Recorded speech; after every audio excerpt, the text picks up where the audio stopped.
walk through my mind with their dirty feet. Gandhiji had once said, sanitation is more important than independence. This, my dear friends, is a very strong message to the society. Good morning everyone, I am Yashvi Mishra of class 7th, Mount Carmel School, New Delhi, and today's topic is Cleanliness is next to godliness. It is the most common and famous proverb, which means cleanliness is everything for godliness. But the moot question is, do we follow this famous and common proverb? My dear friends, cleanliness is the basic necessity of our life and is the way to godliness. And godliness is the way to balance mind, soul and body. Being clean means to keep ourselves not only physically clean but mentally clean too.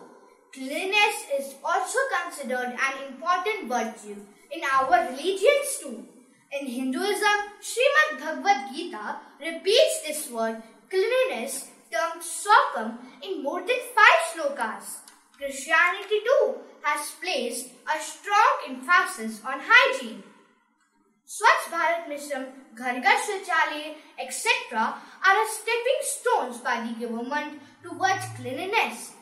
But cleanliness is not only about maintaining personal hygiene, but the cleanliness of the surroundings holds importance too. Like a clean environment can keep our mind and body healthy, in the same way a dirty and polluted environment puts bad effects on our body, mind and soul too. Now, even in this Corona era, if we cannot learn to imbibe the cleanliness in our daily life, then my dear friends, the result will be disastrous and beyond the imagination of humanity.